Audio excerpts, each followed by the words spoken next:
my presentation, I'm going to have a lot of demographics. I'm not a demographer, so my undergraduate degree is in accounting, and so a lot of the fuzziness really was driving me crazy in terms of the numbers. But don't worry, you might see, well, this was rounded differently here, and it was a different percentage on that side versus the other side. Believe me, they're not material differences. But I'm not talking about, down button. I'm not really talking about access to care. I'm really talking about healthcare financing.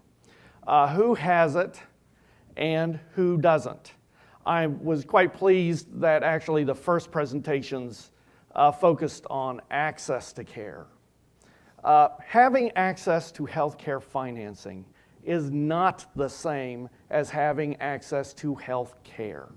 We do indeed have a shortage of physicians in Texas of all sorts, primary care being probably one of the the sectors hurting the most, but we need physicians of all types.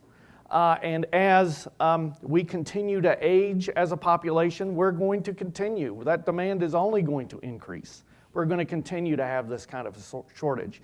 So just because someone might have healthcare financing, please don't believe that that means that they have access to healthcare, because it doesn't work that way.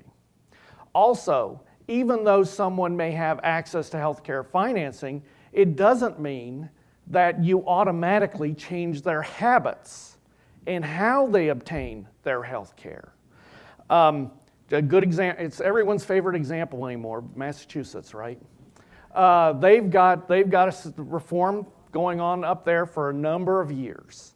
But what they've discovered is, although these people have access to healthcare financing, that they could go to a primary care practice if they wanted to, what many patients continue to do is go to the emergency room to receive their care. So in the past few years, they have about 9%, a 9% increase in the number of emergency room visits in Massachusetts. If that happened here in Texas, that same kind of percentage change, that would be almost 900,000 more emergency room visits a year across the state. It's not because of anything they've done wrong, it's that the habit that the uninsured population, when they get this financing, the habit that they've had continued. And so it will take time for those habits to change. So I'm gonna really throw a lot of numbers at you, but believe me, this is not about access, this is just about financing. So here you go. Let's look at the United States, then I'll touch on Texas, and then I'll even talk about your local counties. So here in Texas, or pardon me, here in the United States, we have 50 million uninsured persons. That means in one form or another, 253 million people have some sort of healthcare financing, and that is how I'm going to refer to insurance or government coverage, because it's just a way to pay for the care that the person receives. It's a form of financing. 75% of the uninsured nationally are white, and 31% of the uninsured are Hispanic. Now, I am an accountant and my math is good, believe me. I know that's above 100%, but the way people are classified and counted, white is a race, Hispanic is an ethnicity. And so you can have white Hispanics and non-white Hispanics. So that's just to give you an idea of the difference of who the uninsured are in terms of race and ethnicity. Most are white and many are Hispanic. 23% are 25 to 34 years of age. 25% are 45 to 64 years of age. Just over 25% have incomes at or below federal poverty. But think about what that means. Let's flip that on its head. That means almost 75% have incomes that are greater than that. So you've got to think about right now as we are today, in 2011, almost 2012, why would that happen? And I'll have a few slides that'll touch on that. Whoops, I think I went too far. Okay, Texas. These are the Texas numbers as of 2007. Now, as luck would have it, and is typical for just me, I guess, when I completed the slide deck, the Census Bureau came out with new numbers. Believe me, again, although there are trends that you can look at in terms of who's increased in growth and this, that, and the other thing, when you look at the global picture, it's still pretty much the same.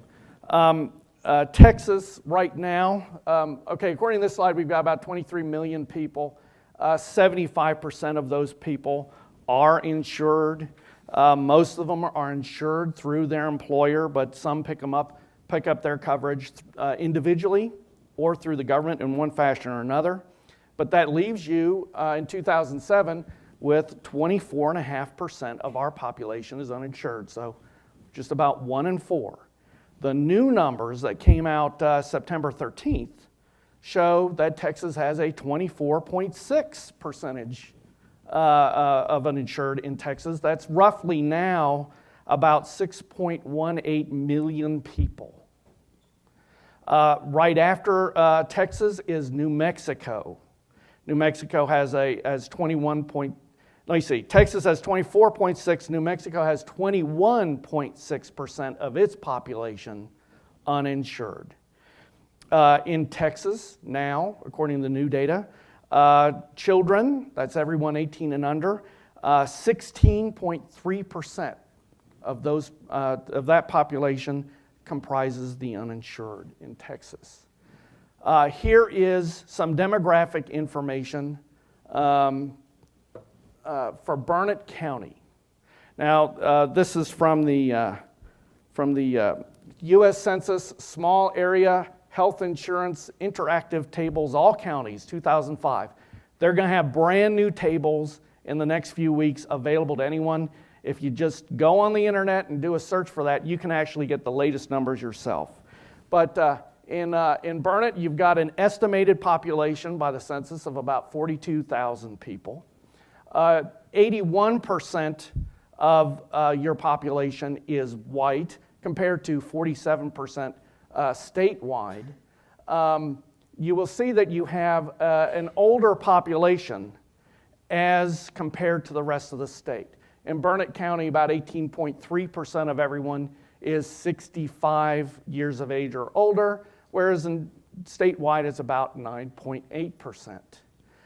You've got a 13% population base enrolled in Medicare, in Medicaid, with children in Medicaid making up 9%. Again, that's a little bit lower in both measures than the state for Burnett County. Total enrollment, 20% of your population is in Medicare versus 11% in the state. And I think it's the percentages you need to look at. Counts are notoriously inaccurate. Accountants so much prefer samples to actual counting. And you've got 13% of your population living in poverty in the county of Burnett. For Lampasas, you'll see, again, you have an older population than the rest of the state percentage-wise. About 11% of your county population is 65 years of age or older. You still have a greater number of Anglos as a percentage of your county versus the state, but your enrollments in both Medicaid and children in Medicaid are lower than the state average. Medicare, about 12% of everyone in Lampasas is in Medicare. And then Llano, you will see you're still below the state average in Medicaid and children in Medicaid, but Llano outstrips the state in terms of persons enrolled in Medicare. 26% of the county is enrolled in Medicare versus, again, 11% statewide. And again, you'll see that 32% in Llano County are 65 years of age or older. That is a much older population than the rest of the state, again, which is 9.8%. And you still have a significant population living in poverty. So what can I say generally about the state of Texas? Now, the ultimate source for this slide is again, the 2007 U.S. Census survey. The direct reference was actually a slide that the Texas Department of Insurance presented to our Texas legislature. So what did they say about the uninsured in Texas? 45% of young adults, 18 to 24, and 36% of 25 to 34-year-old persons are uninsured. Okay, that kind of makes sense when you think about it. These are your invulnerables. And when we're talking about the purchase of insurance, we're talking about a purchase of protection from the risk that you will have a claim for insurance. And if the perception of the population is that I'm healthy, I'll live forever, or I want to build a future for myself, maybe some of these 25 to 34-year-old persons, they're putting money away for a house or trying to save up for another personal goal, they're not going to buy insurance. They might think about taking the risk. And I'll show you how right they may be in making this kind of decision, because I've got some information in here about utilization rates among insured persons that I think would be very helpful for you to see. Uninsured rates by employment. The uninsured, 68% of the uninsured are employed. Okay? 5% are unemployed, and then over a quarter of the uninsured in the state of Texas are not even in the labor force. Now, this is uninsured adults. So children aren't in this number, okay? So these are people who are either disabled or they don't really fit the definition of unemployed, right? Which is that you're willing and able to work. Both those tests have to be met in order to be considered, and you have to be looking for work. All three tests have to be met in order to be considered unemployed.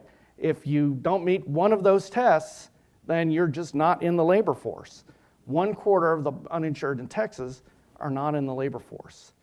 But I think the more important number is that you do have a large number of the uninsured who are actually employed. Fortunately, I can say that between the sexes, it is about 50-50. So that's the way it should be. So you don't see necessarily a large disproportionate effect on one sex versus the other in terms of what's going on outside in the insurance marketplace. Let's look at the age ranges. Here you'll see, for instance, children 6 and younger, they make up 10% of the uninsured in the state of Texas. 14% are 7 years of age to 17. But I think the better numbers to look at are actually on this right category. And you'll see again this age category of 18 to 24. If you pick a person out of that age group, you've got a 40% chance that you've chosen someone who doesn't have insurance. And again, that is that invulnerable age, is it not? And that's despite the fact that here in Texas, we've had a law that actually permitted people to keep their student children on their insurance up to the age of 25. Many other states didn't have that. Now, I grant you, we're talking about state-regulated business. That's not the employer-related coverage. But we've had that in place in Texas for many years. Health system reform may change this number because right now, as I'm standing here, under health system reform, as new plans are rolled out, coverage for children, whether they're dependent children, married or unmarried, as long as they're 26 years of age or under, they can be placed on their parents' insurance. So that number may change merely because parents choose to keep the kids on the coverage past the time when the child may become independent. Because the Texas 25 requirement, again, the child had to be a student in order to get that coverage. That's not the case anymore, so that number may change just based on the decisions that parents may make, but not necessarily based on the choices that the young people make for their own future. Also, it's very interesting to note that it's very evenly distributed among the age categories, except for those two age groups, 18 to 24 and 25 to 34. Otherwise, the percentages all seem to work out within the populations. So where does Texas stand in relation to the rest of the nation? Well, I think you all know the figure because it is a current issue in the Republican nomination process right now for candidacy for the President of the United States. Texas has, among the states, the highest percentage of uninsured persons in the country. According to these numbers, it's 24.5%, but remember the new numbers came out and it ticked up just a bit, 24.6%. But I think something you should all notice on this slide, and I do not believe that it is an accident that these other states appear on this slide. You will notice Texas is there, Arizona is there, California, they have an 18% uninsured population, and that's generally considered a very progressive state. They have 18% uninsured in their state. New Mexico is on there. You see all of the states who border Mexico on this slide. Now, I am not going to make any further statement than that. The numbers are here. Maybe I'll coax Darren into making a statement on that later. But I don't believe that's an accident. And Florida is there as well. Uninsured by poverty level. You'll see right here, it's evenly distributed pretty much across the board in terms of who comprises the uninsured in the state of Texas. But I think it's very important to notice that almost a third, 28%, of the uninsured is comprised of people who make 250% of the federal poverty level or more. There are people out there who can afford coverage, but for whatever reason, they have chosen not to have it. Still, when you look at it, 10% of the population, they're under 50% of federal poverty level. They'll make up, if you choose someone from that category, 42% chance that a person in that category will not have coverage. Period. Coverage.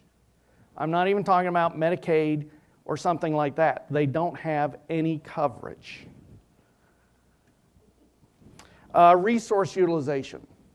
And this is where I wanted to kind of bring two dots together and kind of create a straight line, hopefully. I don't know, sometimes they're kind of parabolas, I guess, but hopefully this is a straight line. This is resource utilization of the insured population as a result of a survey conducted by the Texas Department of Insurance. They went out to the 25 largest health insurers in the state of Texas and surveyed the state-regulated business in terms of resource use. Now, that is actually not a very big segment of the Texas insurance market. Okay, most of the Texas insurance market is actually employer-based. So you'll have a self-funded plan, an employer who's actually paying out the claims for the health care, and you'll have an insurance company that's really just an administrator. They're just churning out the claims. They're not counted in this particular survey. it's only state-regulated business, and then it's only the state-regulated business from the 21 largest insurers. So I want you to know that this may not be representative of an entire population, but I think it's good to illustrate one particular fact. You can see that 87%, the first 3 rows at the top there, 87% of all enrollees have claims of $5,000 or less for an entire year. Okay? The rest of the population, they are the ones that have claims of greater than $5,000 in one form or another.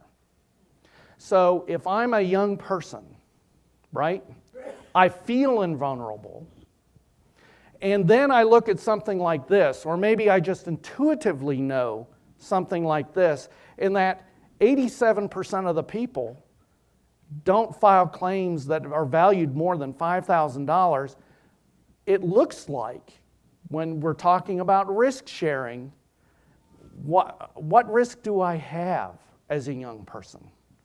I really don't. I have the risk of maybe getting in a car wreck, but the odds are with me. I'm beating the house if I'm a young person.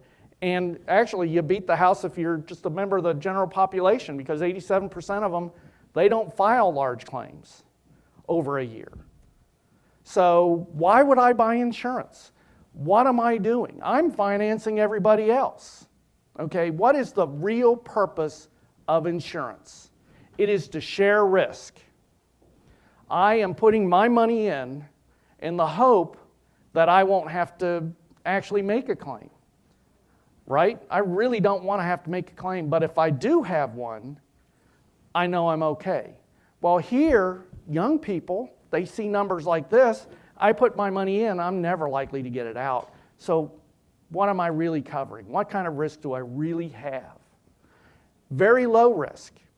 And that's why and I'm going to wade into this, but I can't help it. That's why when you hear about, well, we're going to eliminate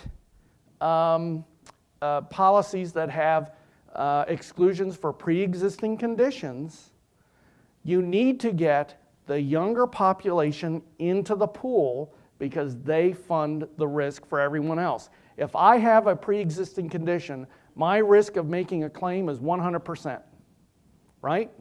100%. I know I'm going to make an insurance claim. So when I put in $1, I know I might get $1 out.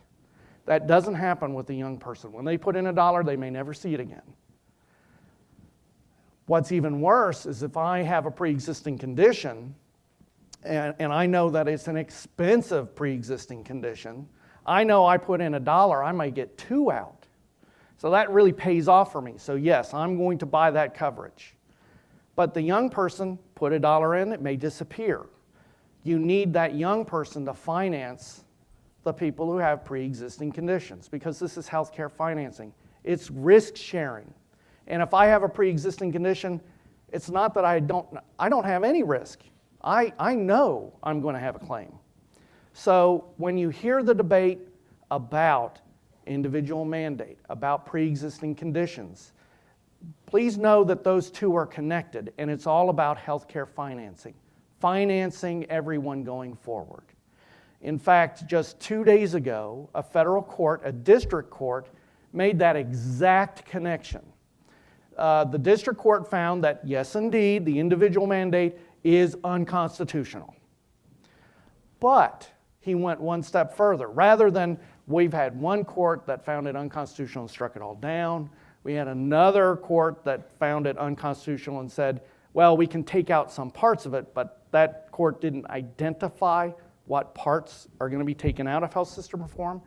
This district court judge, federal district court judge, what he did, he struck down the individual mandate, and then he also struck down the protection against policies that have pre-existing condition exclusions in them. And he said they're both related, and since this is unconstitutional, and I find that it's severable, meaning I can take pieces of the law out, I'm going to take that piece out because they're connected. This is why they're connected. And I wanted you all to kind of know that as we go forward.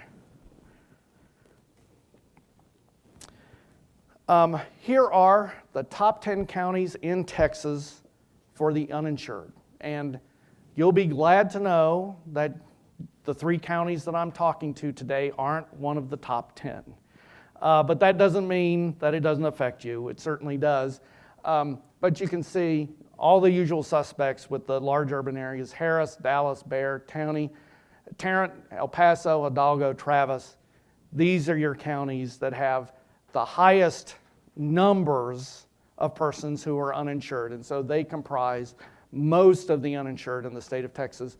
All other counties comprise 40%. So these 10 are 60% of our uninsured population in the state of Texas. This is a chart that the Texas Department of Insurance included in one of their reports to the legislature. They're required every time the legislature meets to make reports to the Speaker of the House, the governor, and the lieutenant governor, so that those persons can disseminate the information and can understand the insurance market.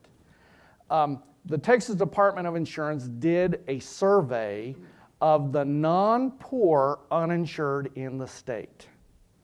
And the question was, how much would you be willing to contribute to paying in terms of a premium going forward in order to be insured?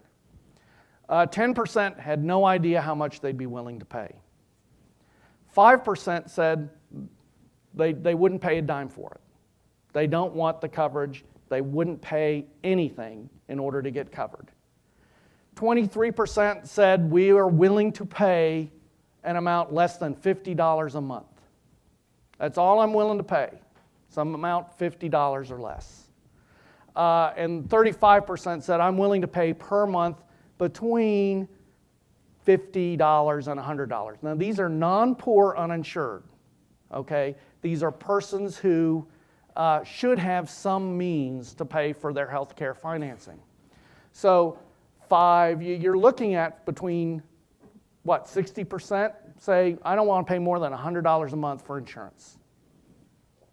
Okay, that's my choice. That's the choice they're making. Only 13% said that they would pay over $150 per month in premiums.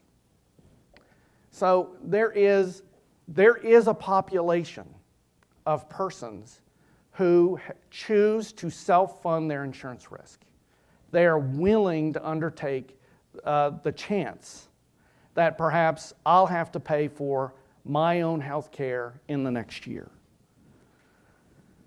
So what are the coverage options that are available to the uninsured in the state of Texas? Well, depending on where you live, you may have a 3-share program that is available to you.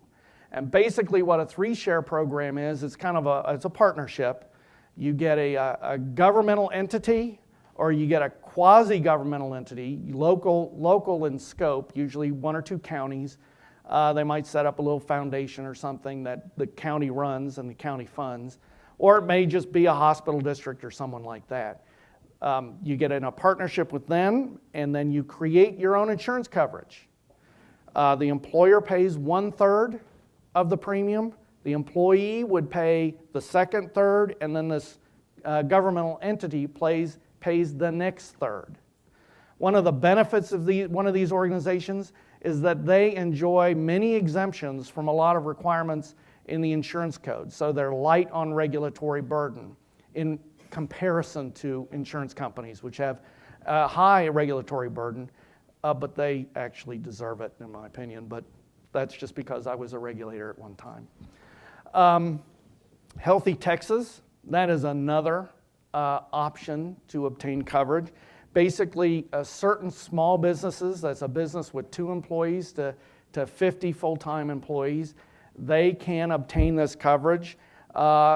Basically, how do you count up those full-time employees? Well, they have to work at least 30 hours a week. They can include the owner or a sole proprietor in the count. That's often an issue in terms of purchasing coverage and also filing taxes and all sorts of other things.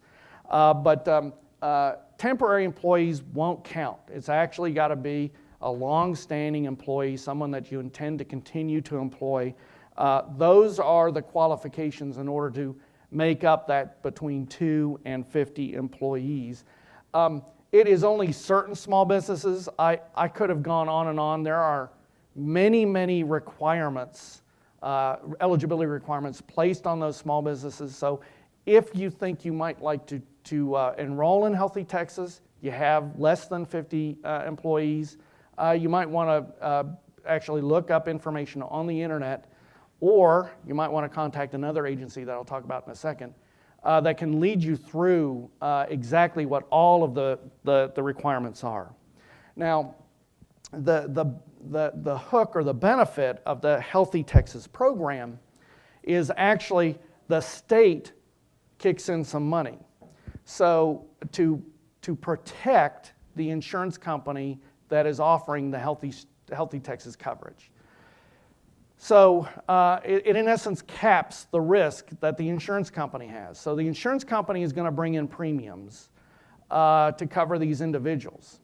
But if the claims start to outstrip the premiums that are brought in, there's actually an actual number that's placed in the regulations. Past this number, the state of Texas starts kicking in money to help cover those extra claims, if you will. Now, it isn't a 100% coverage.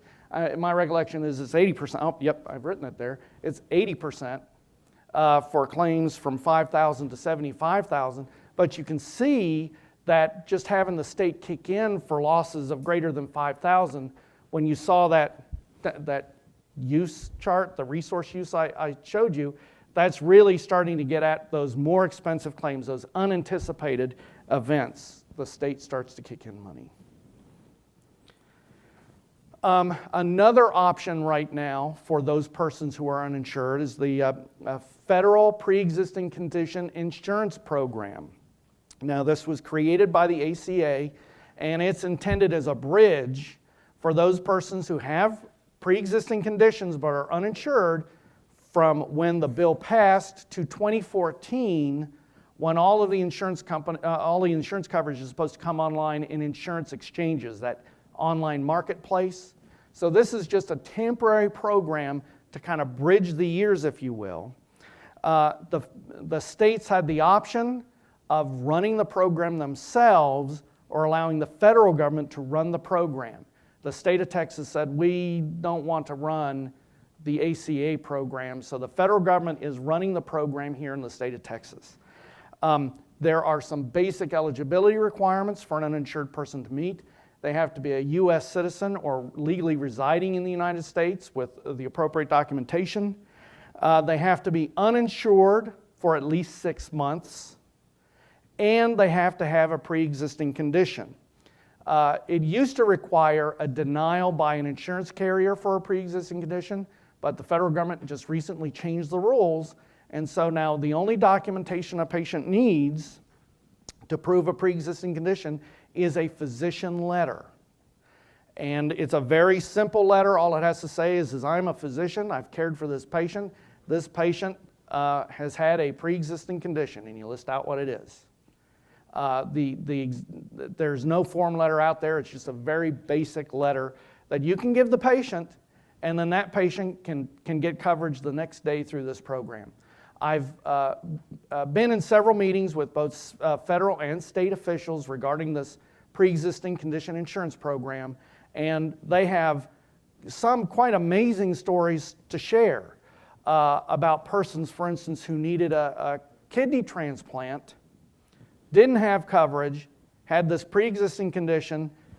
They get enrolled in this program on Monday, and they're undergoing a transplant operation by that Friday. The money for this program has already been allocated.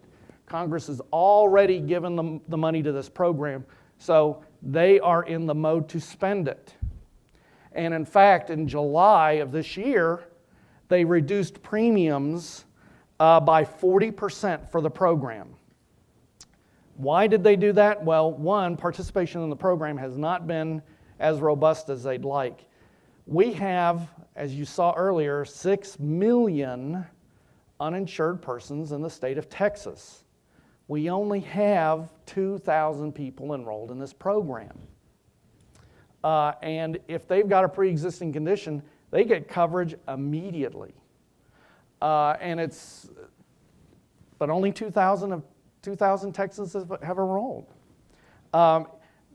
Pickup in other states hasn't been much better either. I mean, we're still talking about each state having about 2,000 people, 3,000 people signed up across the nation. But really, $199 a month for a 30-year-old person, they can get into this program. And they get coverage immediately. No pre-existing condition exclusion, which is different from our state health insurance risk pool.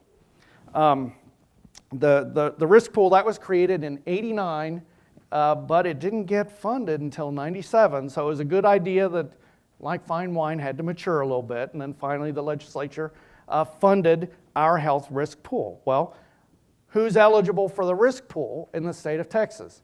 You have to be under 65, you have to be a resident of the state of Texas for at least 30 days, you have to be a U.S. citizen or a legal permanent resident for 3 years, and then you have to meet one of these tests.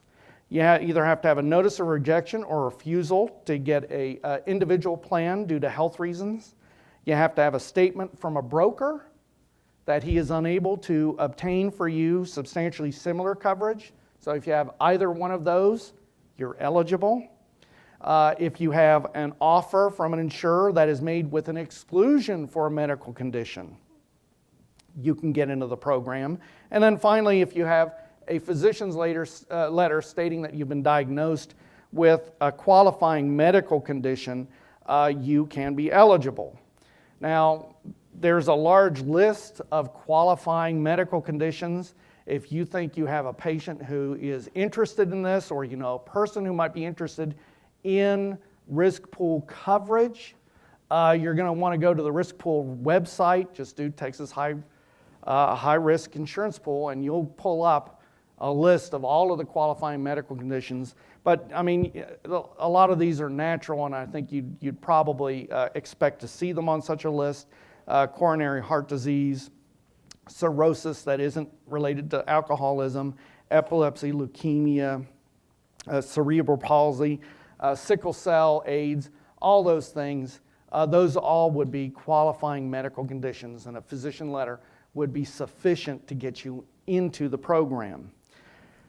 But this is not a simple program, and it's not a simple law, so not only do they have eligibility requirements, but they also have non-eligibility requirements.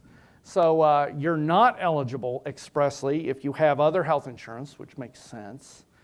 So you can't get the state to subsidize your coverage through taxing health carriers if you already have insurance. You can't switch to get something cheaper in essence. If you are eligible to be covered by an employer program,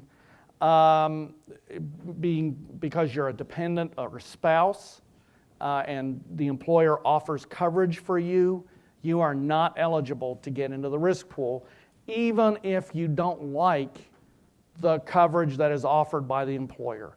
Let's say you don't like the benefit mix, or you don't think it's a good value and you'd like to choose to get into the risk pool and not get the insurance. The state said no. If you are eligible to get employer-sponsored coverage, you've got to use it. You can't get it through the risk pool. If you dropped out of the risk pool, you're not going to be let back in unless you had a good faith reason for dropping out the first time. The risk pool isn't for people who are in jail or in prison. I'm willing to bet that that was passed for a specific person. That's what you often see in the law. The pool can terminate you if you've committed fraud. If you've received $3 million in benefits, you're out of the risk pool. That's the lifetime cap for the risk pool. Also, you're not eligible if you have premiums paid or reimbursed by a government program, agency, or by a healthcare provider. So you cannot subsidize a patient's premium payments to the risk pool and get that person covered. They are expressly not coverable. There is a pre-existing condition exclusion in the state health risk pool. The federal program has no exclusion. The state program does. So when you sign up for the state program and you have a pre-existing condition for the first 12 months, you've got to pay for the expenses associated with that particular condition. If you've got a pre-existing condition, or you know a patient who has a pre-existing condition, that person should really consider getting covered through the federal program. They will cover you immediately. And this is probably right here the best resource available to Texans right now to get signed up with any type of insurance if they're uninsured. It's the Texas CHAP program, Consumer Health Assistance Program. This is another one of those ACA-funded entities. The grant has already been made.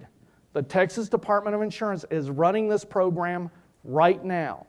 You call the number 1-855-CHAP, and you'll be connected with a person who can speak multiple languages. They actually have a service there where they can connect someone with an interpreter if you speak Vietnamese.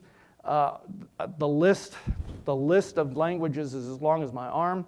Everyone should be able to get to someone that they can talk to, and that person can lead them through the insurance choices available to them.